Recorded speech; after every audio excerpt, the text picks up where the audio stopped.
there gamers, welcome back to the Board Game Co channel, and today we have a preview of Fighting Fantasy Quest, the Warlock of Firetop Mountain.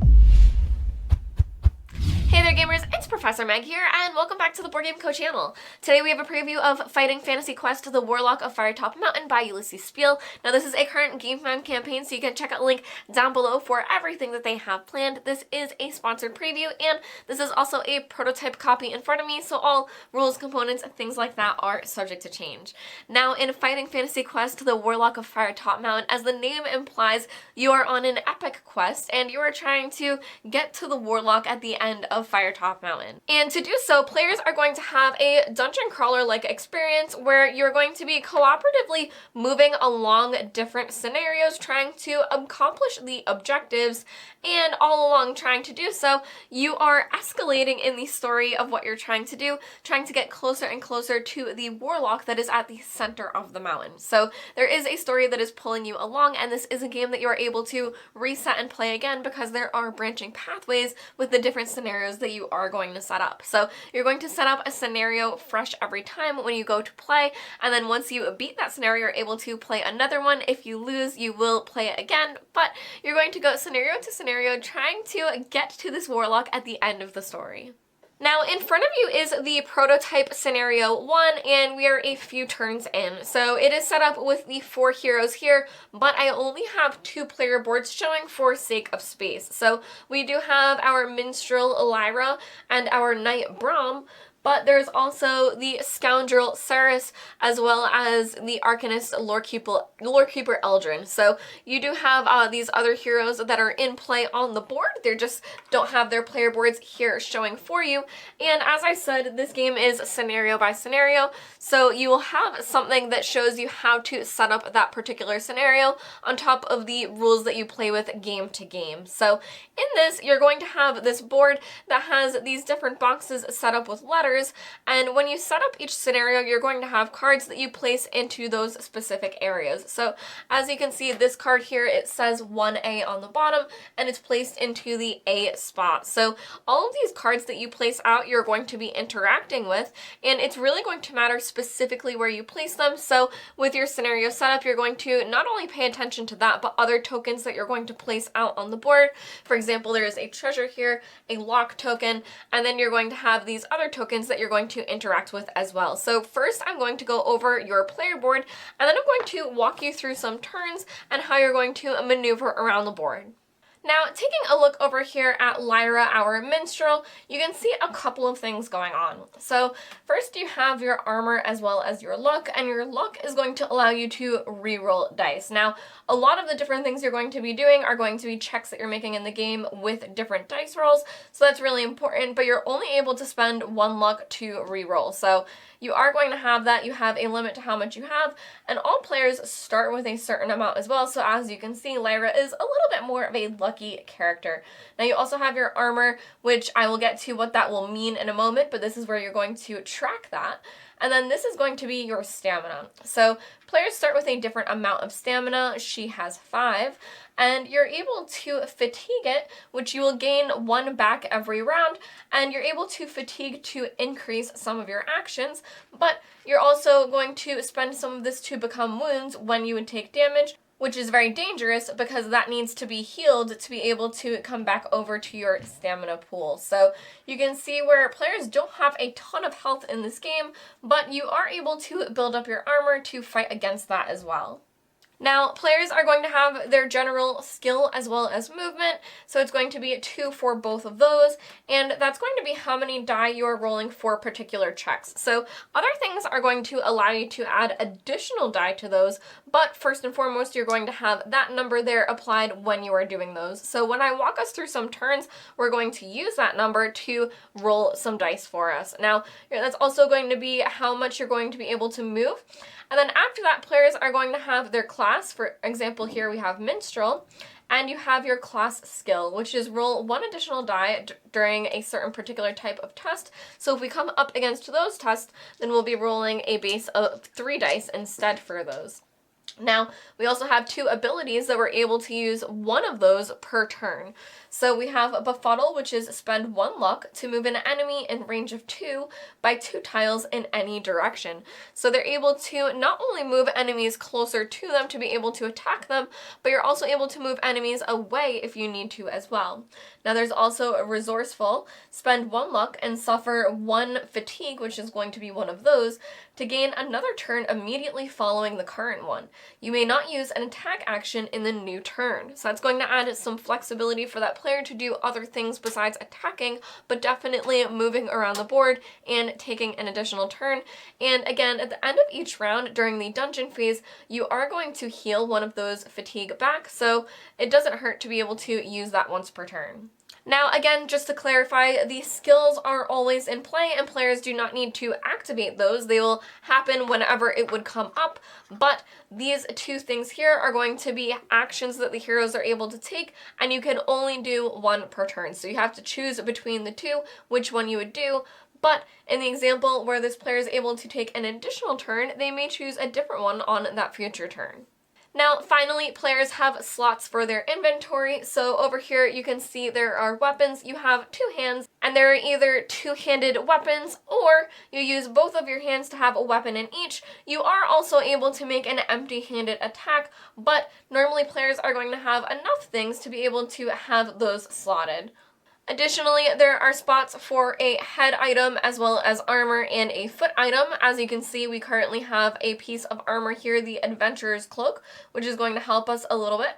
And then we also have over here our spots for our followers as well as our items that we're carrying.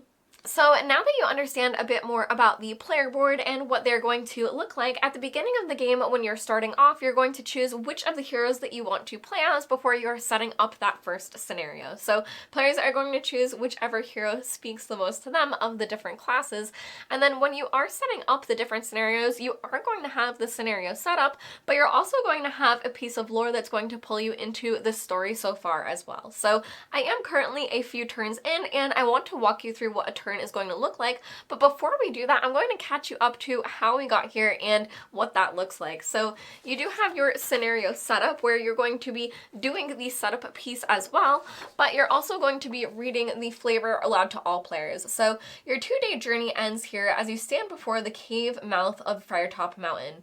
Water drips from the stone and the air smells of decay. You light your lanterns and step into the blackness. Cold walls glisten with slime as something scurries in the shadows. Rats or worse. The tunnel splits ahead. You have entered the Warlock's domain. And then you're going to have the setup, and the end of the setup is going to have you take encounter card 1-01 and read it out loud. So when you are setting up the different scenarios, not only do you have a deck of these different tile cards that you're going to place out, but you're also going to have these here, which are going to be the cards that you're encountering. So I do have 101 over here, but it says Orcs. Echoes of orcish growls reverberate through the corridors, their source obscured by the twisting passageways and the looming shadows. The heroes have to navigate carefully, aware of the slightest sound could alert nearby orcs to their presence. Flip this card. So you'll flip this over, place a question mark token at the 4 space of the danger track. So as you can see, this was placed over here. And event, when the danger token reaches the question mark token on the danger track, draw encounter 1-19. So up at the top here, they are all numbered that you can see that we will eventually trigger 1-19 if it were to get to that spot. Now, this is going to be a really interesting track for you. It is the danger track, and at the end of each round, there's going to be an action phase each round, and then there's also going to be a dungeon phase. So during the action phase, players are going to take their turns, but that's when the enemies will also take their turns once they are spawned on the board, and then the dungeon is also going to get its own phase where it is attacking back at you, and it's getting more and more dangerous as the Warlock is sensing you getting closer and closer. So that is going to be represented by this track here, and as you can see, when you're in the yellow area, you're going to be drawing from these events here. Now at the end of each round, this is also going to go up, so as you can see, that's why it is here, and then it is going to increase, and we are going to hit that when we get to this spot up here. Now this track is very interesting because if you were to move off of the trek, that would be a way for you to lose the scenario, as well as all of the heroes being either downed or KO'd. So you can either have everyone be attacked and in a bad spot, or you can have it just take too long for you to be able to accomplish the scenario's objective. But interestingly, a lot of the choices that you're going to make throughout the event deck is also going to manipulate this trek as well. So certain things that are going to happen to you are going to cause it to go up or down as well. So that's something that players are going to keep in mind, that the better that they do at things and when they make certain choices, that's going to help augment this area as well. Now, during the action phase, as long as there are no monsters on the board, then the players are going to be able to choose who is going to take their turn. Now, each round you're going to have your turn marker where you flip it over once you have done all of your actions. So you're going to signify that each person is going to get a turn before the round then moves forward to the dungeon phase. But if there are any monsters on the board, they're going to interrupt the players' turns and take their actions as well, and I will show what their stats look like when we trigger something like that after we take these 2 turns, because slight spoiler alert, but we're a little far away right now from some monsters, and I want us to be able to see what other interactions look like as well. Now, for Lyra, we are going to have her activate, and her movement is 2, so we're going to have her move 1 and then 2. Whenever players interact with either a tile or a token, they're going to immediately end their movement and have an encounter. So that is going to interrupt your movement. However, we moved our max movement, but if that were a bit further from us and we wanted to get even further, you're also able to spend a fatigue to move. So if we wanted to, we could even spend 2 fatigue to move 2 more steps, but that can get a little bit costly because you don't want to spend it out of your stamina. So now to flip over this encounter tile, we will see that this one is a bear trap. So it is a particular type of test where if you had a skill bonus in that, you would be able to add an additional die, but for us, we're just going to be rolling 2 dice, and we're going to need 2 successes because the difficulty of this scenario is 2. So anything like this on the board, you're going to have a skill check for it, and it is going to be that 2 based on the difficulty. So we rolled our 2, and on these dice, there's going to be a whole bunch of symbols, and this is going to be the one that you want, which is going to be the sword. That's going to be successes for skill checks, and that's the only thing that is a success for skill checks. So we actually do have both of them, where this die here, it is an either or choice, where it's one of the success attack symbol with the sword. There's also a ranged symbol as well as a shield, but we're going to be able to use that as a success for us. Otherwise, we would have had to pay the penalty, which is taking 2 damage, which would have really hurt. Now, other sides of these die are going to be things like failures, which is really bad. There's also shields, which will be useful during combat. And there are also some that will allow you to have doubles as well. As you can see, this could have been double successes on its own. Now, there are also some sides that will have this star, which is an expertise. So, for example, the scoundrel is able to have expertise, and when you do that, you're able to have, in a sense, exploding dice, where this one may have been a failure, but that star is going to allow us to add another die to the roll and add that in there, and as you can see, where we have the star, we're able to add another one.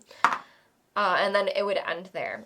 Now, there is a really fun rule where if you end up adding 6 dice, if you were exploding that much, then you'd be able to add the blue die, and the blue die is going to have better sides on it, where it's going to be a bit more effective for you and really help you. That would have definitely been overkill, but the blue die is also something that all players are going to gain as a team when you hit certain thresholds. So once this is here, this would be gained for the team, and it's use it and then lose it. So it is for everyone, but once it is used by one player, it is lost. Now that is going to be the turn for Lyra. We're going to remove this from the board and she will be over here. Now again, she does have that ability Resourceful where she could spend a luck and suffer a fatigue to take another turn immediately, but for now she's going to hold on to her luck while her team catches up to this area. So now we're going to move over to Brahm's turn, and he is going to use his movement to go up here to interact with a tile card instead. So now I'm going to show you what that would look like. So if he were to move up here, this would flip over, and then you're going to read it out loud. Now, some of these are going to reference the encounter cards, which we were reading over here, but this one is going to be a little bit different, where it says, the lid lifts easily, but a strange magic draws your breath out of you as you open the box. It seems to flow into a glowing blue potion. Suffer 2 fatigue, gain item L003, and then discard. So you'll discard this, we would then suffer that fatigue, and then we would be able to gain that item. And here is the Potion of Invisibility. Monsters will not activate. You may flee combat without consequences this turn. So this is something that you'd have to consume to be able to use, but that is something that this player now has. Now again, you are limited to your inventory, so if you were to gain something that would exceed that, you'd have to make some choices and discard and lose forever the other items. However, you are able to consume consumables immediately, meaning that if we were to gain too many items, we would be able to use this to heal one before taking on that other item, and you are also able to trade with other people on your spot. Now, finally, Brom is able to use this ability where he can spend a luck to recover for fatigue.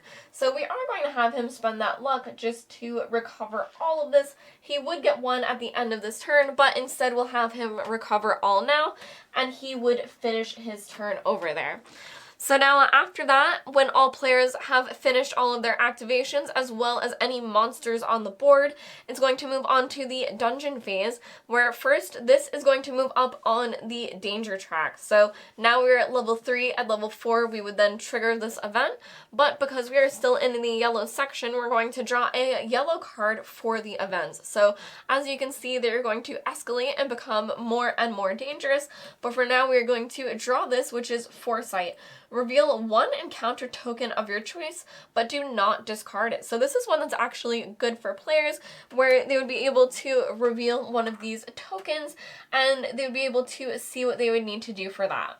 This one, for example, would be a strength test, where you would have to take 3 fatigue if you're not able to pass that test, but this wouldn't trigger until a player enters that spot and has to then make that skill check. So that's one where players had something a little bit more beneficial for them. So I'll keep drawing these just to give you a sense of what these events are like, but here we have Quiet.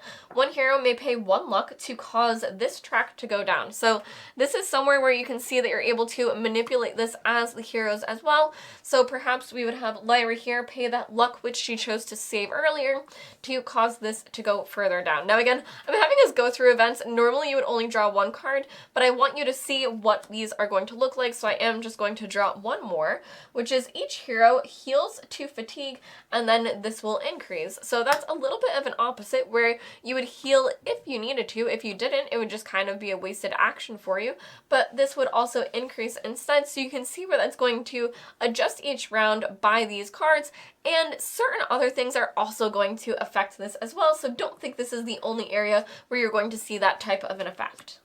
Now, finally, this is when the action tokens would reset before going on to the next round. So now that you understand what a round is going to look like as far as the action phase, where players are going to be executing their different turns fully with their different heroes, and then there's going to be the dungeon phase, where the dungeon is going to be able to fight back and be a little bit dangerous for you, I'm going to walk you through what combat is going to look like and how you're even going to trigger those different types of encounters, because you're going to have the monsters spawn out on the board before you're going to be able to attack them. Now, normally players are only going to be able to do 1 action on their turn, as well as one of their special hero actions on their player board, and then any free actions that they're able to do, like consuming the different consumables. But something that's going to happen is when players do uncover the monster tiles and they are spawned onto the board, you're going to be able to immediately take another action where you can attack back and be able to attack, or perhaps move away and take a defensive maneuver, but at least you're going to be able to react to these monsters that are coming out on the board before being overrun by an attack from them. So looking over here, Brom on his turn is going to choose to move into this tile here, which is going to be 1E. So he's going to move over to here. We're going to unveil this, and it says draw encounter 1-11 and then discard. So we're going to take our encounter pile here and go to 11. and we're going to read what this is. So, a large wooden door muffles sounds of shouting from behind it. Peering in, you glimpse an orc chieftain with a warty face beating a smaller orc, seemingly his servant. You can choose to A, open the door slowly and sneak inside, B, kick the door down and engage, or C, open the door and try to talk to them. Now, I think I would choose as Brom, who is perhaps not the sneakiest, just kick the door down and engage. So we're going to choose to do option B and then flip this over. You forcefully kick the door open and charge in. Then you're going to increase this and draw 1-14. So we're going to then go to 114, which is going to be this card here. With a menacing snarl, the orc chieftain strides forth. With his once subjugated underling runs to grab a spear in a corner and tries to flank you. There is no choice but to fight the pair of orcs. Place one orc hurler, 1-17 on A, and one orc chieftain on E. Now, that is going to be these cards here, which I also have their tokens. So the Orc Hurler is going to be placed up here in A, and the Orc Chieftain is going to be placed on Brom's spot here in spot E. So they're going to have their cards which represent them, and normally you would put these off to the side. I am just going to place them here for sake of space, but you would have their cards off to the side to represent what they do, and then you're going to take an HP track for them. So you're going to have these HP tracks for the enemies, and you're going to track their health with cubes similar to your stamina. So here we have the Orc Hurler with 6, and then we have the Orc Chieftain with 12. And we're just going to put one over here and then one over here to show that he currently has 12 health. So the enemies are going to have a couple of stats that are going to be important. The first thing is going to be how many actions they have available to them. So where the Hurler is kind of an underling, he's going to have 1 action point available, but the Chieftain is going to have 2, meaning that they're going to be able to attack twice during each round. Now they have their movement, so the Hurler actually can move a little bit better with a movement of 2 versus the one with the Chieftain, and then they also have their ranges, which is 2 and then 0. A 0 is melee, meaning that you have to be in the same exact spot, just like we are, but the Hurler is actually able to attack from range. Now they also have armor as well, but the Hurler's armor is actually a 0, and then they have the damage that they do, but players are also able to build up their shields to help mitigate that damage. Finally, they each have an ability. So the Orc Chieftain has Leader, which is all other orcs gain a +1 as long as the Chieftain is alive, meaning that they're going to have an additional damage that they're doing to players. And then the Orc Hurler is Quick Shot, execute 2 attacks with each action, but only deal fatigue instead of actual damage. So you're not doing wounds with this one, which is pretty good for you, but this Orc Chieftain is still attacking for 3 wounds against players. Now, as I said, because these enemies did spawn, Brom is actually going to get a full extra turn now to be able to react to the situation at hand. So if we wanted to, we would be able to flee and try to move out of there, but we're going to choose to attack this chieftain instead to show you what that might look like. So when you take the attack action, you're able to attack with all of your available hands, taking 2 different attack actions, rolling your dice. So we're actually going to start off with our broadsword first. So we are going to have our 2 dice that we're rolling, but we're going to be able to roll an additional 1 because it has the +1 die here. Now, additionally, we are able to fatigue 2 to add an additional die to the attack, and I think we should because we're fighting off against the chieftain. So we are going to fatigue over here to roll a total of 4 dice for us, and again, we are able to use our luck to re-roll these as well. So we do have some duds over here, but we do also have a pretty good success. So we are going to spend our luck over here and then re-roll these 3 dice. So we're going to hopefully get something a little bit better. Okay, so we at least got another attack there. So we're doing a total of 3 damage with that first attack, but he does have a shield of 1, meaning it's going to be 2 damage, taking him down to 10. Now we also rolled 2 shields, so we're going to be able to bank those to be shields for us in the future when we inevitably get attacked.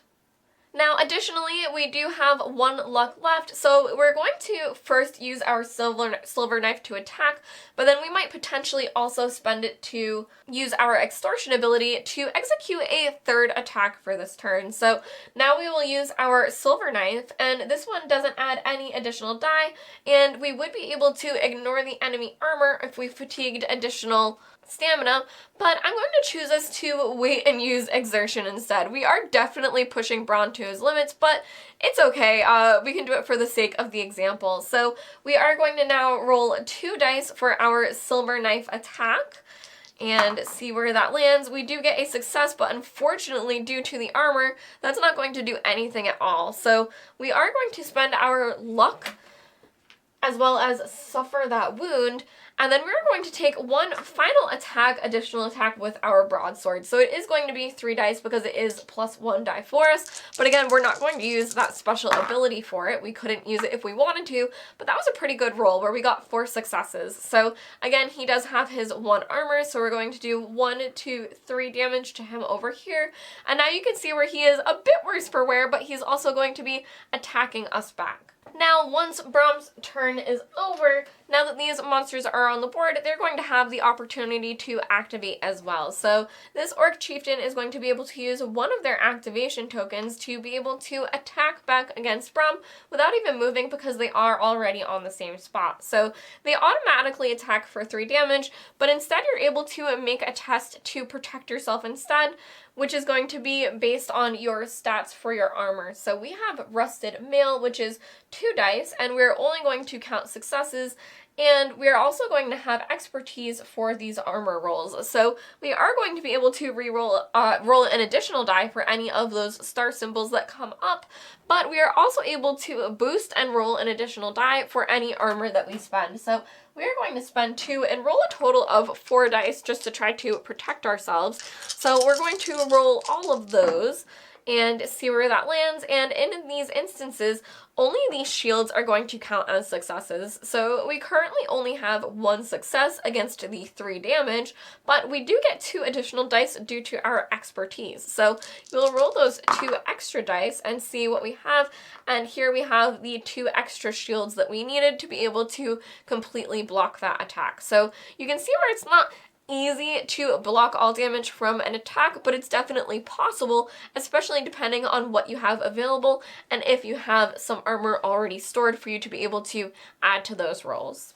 In Fighting Fantasy Quest, the Warlock of Firetop Mountain, you're going to be playing through these different scenarios, but ultimately to beat the game and win, you're trying to get into the center of the mountain and beat the warlock that lives there as a team. So cooperatively, you are going through this dungeon crawler experience where you are loading out these different scenarios, and you're going to have different branching pathways where you're going to have different scenarios that you may encounter in one playthrough that you might not in a future playthrough.